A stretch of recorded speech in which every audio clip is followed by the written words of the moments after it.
Mesdames, Mesdemoiselles et Messieurs, bonsoir. Ravi de vous retrouver. Cette semaine, nous parlons d'entrepreneuriat, mais entrepreneuriat dirigé vers le secteur agricole, notamment la culture du cacao. Et ces fruits de cacao que vous voyez ont été l'œuvre des étudiants. Nous sommes à l'école des entrepreneurs. Ça se passe de commentaires. Suivez ce reportage.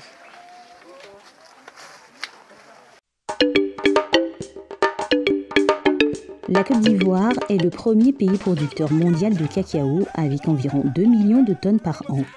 Elle ne transforme que moins de 500 000 tonnes. Un secteur qui génère assez d'emplois. Pour inculquer le goût du travail de la terre aux jeunes, plusieurs structures de formation et écoles ont développé des filières permettant aux jeunes d'apprendre les métiers de l'agriculture. C'est le cas du groupe 2IAE. Depuis quelques années donc, cette école inculque des valeurs entrepreneuriales aux jeunes désireux de se lancer dans le secteur agricole. Notre visite de ce jour nous a permis de voir des jeunes enthousiastes récolter les cabosses de leur plantation de cacao. Aujourd'hui, après la formation en classe, nous sommes venus sur le site Aziaguié pour voir un peu comment ça se passe, la production, le cabossage et puis la transformation du cacao. Là, après avoir récolté, nous sommes en train de cabosser et après, nous allons voir les étapes de la transformation. Aujourd'hui, nous sommes venus pour récolter ce que nos grands frères avaient semé. Et donc, nous sommes là pour cabosser les cacao maintenant. Ainsi, de la cueillette en passant par le ramassage et le cabossage, ces étudiants, très attentifs, ont pris bonne note. Le cabossage se fait avec un gourdin. Tenez. Voilà.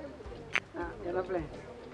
On peut le faire avec couteau, mais avec plus de précision. Mais on préfère le gourdin parce que le couteau, on peut atteindre les fèves. Donc on va avec un gourdin. Et vous avez remarqué qu'il y a des fèves qui sont un peu infectieuses. Donc pour ces fèves-là, on les cabosse à part. Et ceux qui sont en bon état, on les cabosse à part parce que la fermentation va différer. Donc comme je le disais, on prend le gourdin et on casse la cabosse. Oui, nous sommes heureux d'être agriculteurs, de valoriser la terre, ses produits et de montrer aussi qu'on peut réussir par là.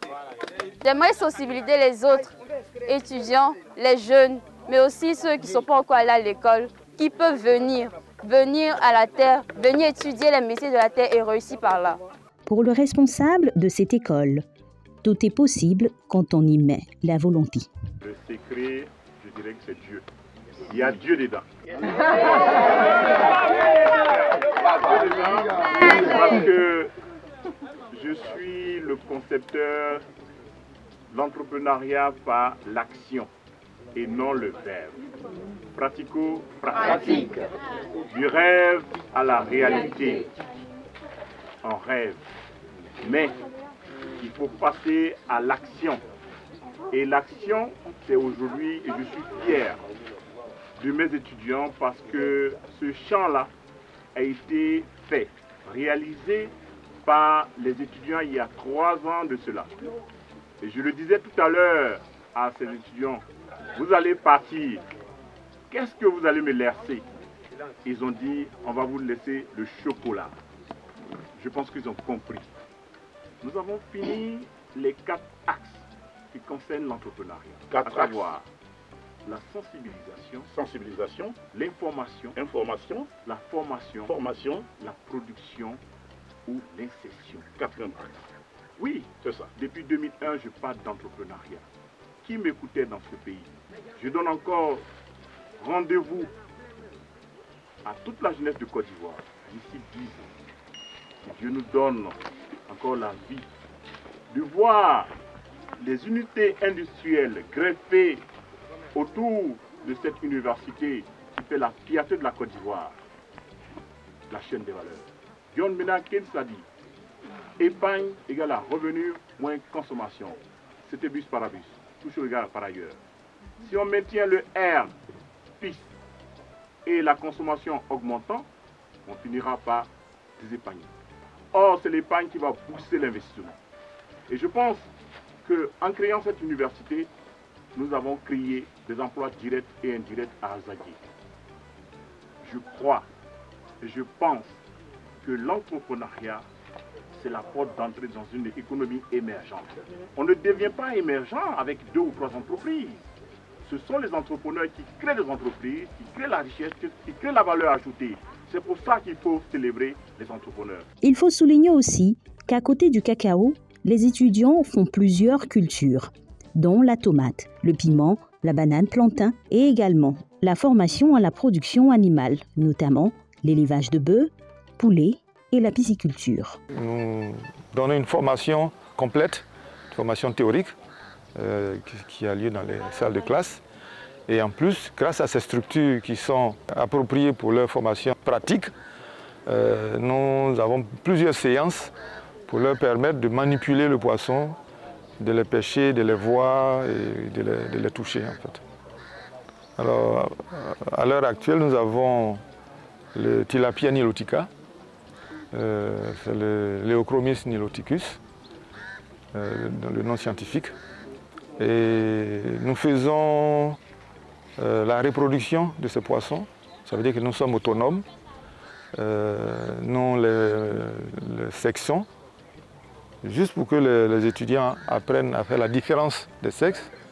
Ensuite, nous les transférons dans d'autres bassins pour les prégrossir, la première phase de progressement, ensuite la deuxième phase de progressement, et puis nous stockons des juvéniles autour de 30 grammes pour le grossissement.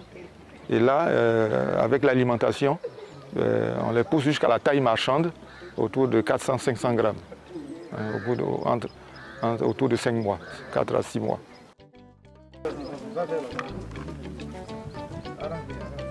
Restez, non, allez-y derrière.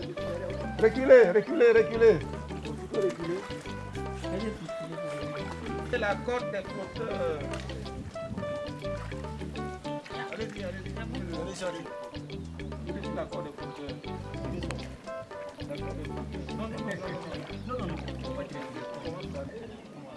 Des séances pratiques sont données aux étudiants afin de leur permettre de devenir de bons pisciculteurs.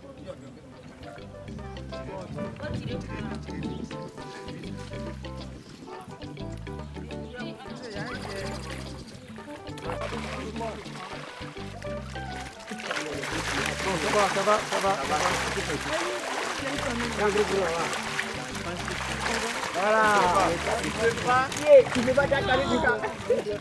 Voilà la différence. Le mâle il est à gauche. Le mâle il est à gauche et la femelle à droite. Vous voyez. Donc le premier orifice c'est l'anus. C'est le deuxième qu'il faut voir. En allant de la tête vers la queue, le premier orifice c'est l'anus et le second c'est le sexe. Donc vous voyez que chez le mâle, il est plus charnu et il s'est allongé. Par contre, la femelle c'est plus arrondi et on sent un fond noir. Il faut imaginer que l'œuf doit sortir par là. Et là, il a déjà pondu. Vous voyez? Et puis monsieur. Ok. Ok. Vous voyez, non? Vous voyez ça c'est quoi? Une femelle. J'ai une femelle. Une femelle. Et le fond noir. Vous êtes tous d'accord? Monsieur, c'est une femelle. Vous êtes d'accord? Non, monsieur. J'ai attrapé ça premièrement. Il n'y a pas une femelle à côté, vous allez faire la comparaison. Pour faire le sexage des poissons plus petits, une technique s'impose. Et à droite, à ta droite, c'est quoi? Regardez bien. Regardez bien. Côté droit, là, c'est quoi?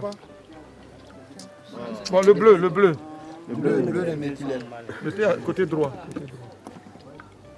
Oui, il dit que c'est un mâle aussi. C'est un mâle. Vous voyez que c'est allongé? Oui, c'est allongé. Mâle, ça c'est mais mâle. quand ils sont gros, ils sont gros là, vous devez pouvoir discerner. Ça c'est du bleu de méthylène.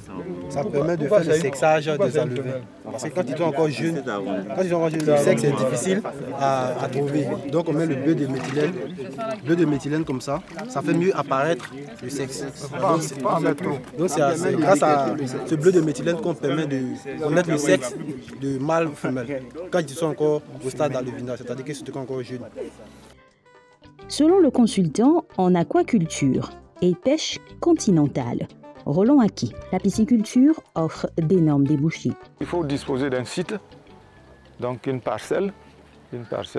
Ça peut être une parcelle familiale, ça peut être une parcelle en location.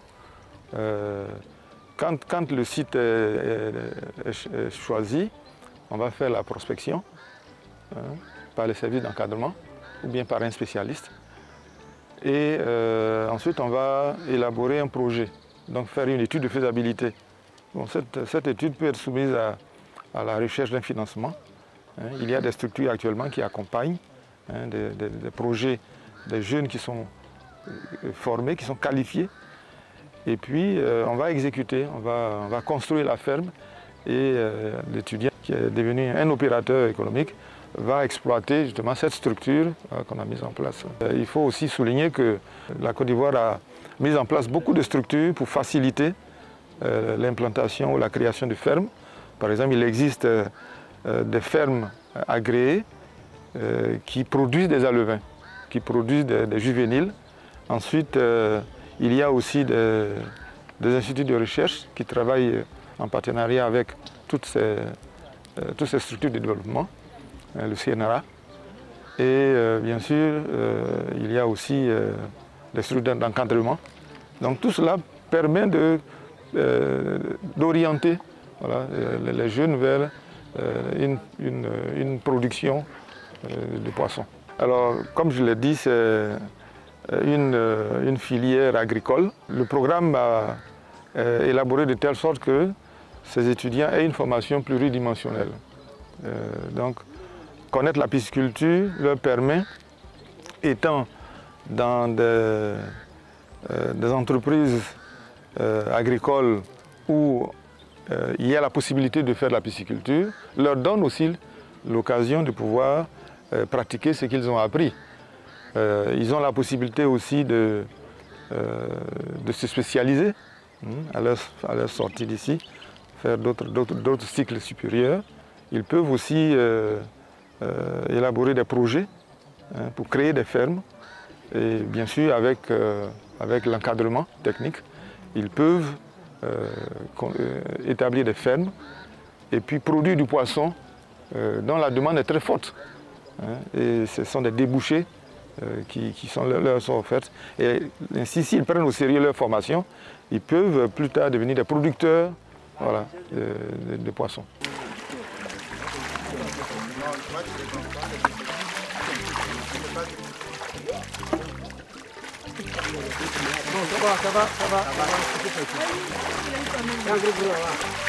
Des poissons de 300 grammes, il y en a de 200, 100, il y a toutes les tailles.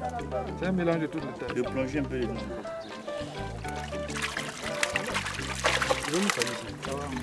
Bon, les mettre dans l'eau. Oui, vous les mettez. Des étudiants heureux de découvrir ces métiers agricoles s'expriment à notre micro. J'ai choisi la production animale parce que je suis passionnée d'élevage. Et je veux aussi montrer à mes sœurs qu'on peut faire de la production animale en tant que femme. On peut aller là où les hommes vont. On peut être meilleur dans ce domaine.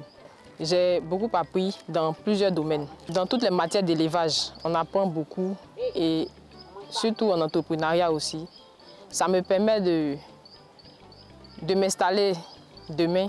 D'abord pour les poissons, je ne savais pas que les mâles étaient un peu plus en forme que les femelles. J'ai appris ça ici. J'ai eu le temps de voir de mes propres yeux. J'ai eu le temps aussi d'attraper, de toucher. On accouple les poissons de 100 grammes pour la femelle et de 200 grammes pour le mâle. Au bout de 2 semaines d'accouplement, on fait la récolte des larves. La première récolte, ce sont les larves. Les larves, pourquoi? Parce qu'ils ont la vitéline. Et cette vitéline va tomber au bout de 2 jours. Après 2 jours, on parlera d'alevain. Alevain, 2 semaines après, on parlera de fingerlings. Fingerlings, après des fingerlings, ont la taille de 30 grammes. 30 grammes commence à faire le pré-grossissement. Le pré-grossissement à 30 grammes. Et à 200 grammes, c'est le grossissement. On peut vendre les poissons à partir de 500 grammes. 500 grammes ou à 700 grammes pour partir. J'étais un peu dans le domaine des poissons, mais il y a certains trucs que je ne savais pas. Au niveau de l'accouplement, j'ai appris à quel âge il faudra accoupler les poissons et à partir de combien de kilogrammes pouvons vendre le poisson. Non, je ne regrette pas d'avoir choisi cette filière parce que cette filière, c'est une filière qui après la formation, au sortir d'ici, tu ne peux pas chômer si, à condition que toi-même tu veux chômer. La filière, avant de choisir la filière, il faut essayer d'étudier un peu le marché. C'est qu'en Côte d'Ivoire, la Côte d'Ivoire est en manque de poissons. Donc nous avons choisi cette filière pour essayer de booster un peu le revenu et l'apport en poissons, en protéines en Côte d'Ivoire. Il profite pour passer un message. Depuis un certain temps, nous avons constaté qu'en Côte d'Ivoire, la majorité des jeunes veulent travailler dans le bureau. Or, l'agriculture, c'est un domaine qui offre plusieurs emplois. En agronomie, tu peux entreprendre toi-même après ta formation. J'ai un appel à lancer à la population ivoirienne, particulièrement les jeunes, surtout les jeunes filles. Je leur dis ici et maintenant de choisir la filière de l'agronomie. Elle ouvre les portes. Elle ouvre les portes de l'entrepreneuriat. Et cette filière nous permet de nous prendre en charge. Au niveau de l'élevage des bœufs, tout comme le cacao, le responsable de ce groupe ambitionne les années à venir à l'installation de grandes unités de transformation. De plus en plus de jeunes s'orientent vers la filière parce que c'est une filière pourvoyeuse d'emploi. Voilà. Donc je pense qu'on les a convaincus grâce à Mme Jennifer, Ava. Ici bientôt c'est le lait et puis le fromage. Voilà. Vous savez, il ne fait rien au hasard. Voilà. Donc ça va venir plus tard, les unités industrielles dont on parle. Donc vous voyez à l'état embryonnaire, mais je vous donne rendez-vous dans 5 ans. Revenez, vous allez voir. Comme l'on peut le constater, il est possible d'apprendre les métiers de la terre et se donner les moyens de s'installer à son propre compte. Tous ceux qui me disaient « change de filière », tu peux parler de mannequinat, tu peux parler de mode, tu peux parler de beauté. Je dis non, cette jeunesse-là ne va pas, tout le monde ne va pas aller faire la beauté. C'est vrai que c'est important, mais non, avant de faire la beauté, il faut qu'on mange. Avant de faire la beauté, il faut qu'on soit fier de ce que notre père nous a laissé, le père fondateur de la nation ivoirienne.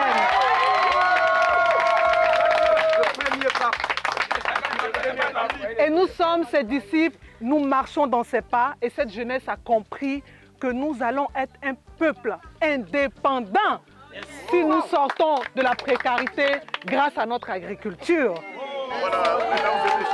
Cette belle journée a pris fin après une séance de dégustation de café et de cacao issus de cette école.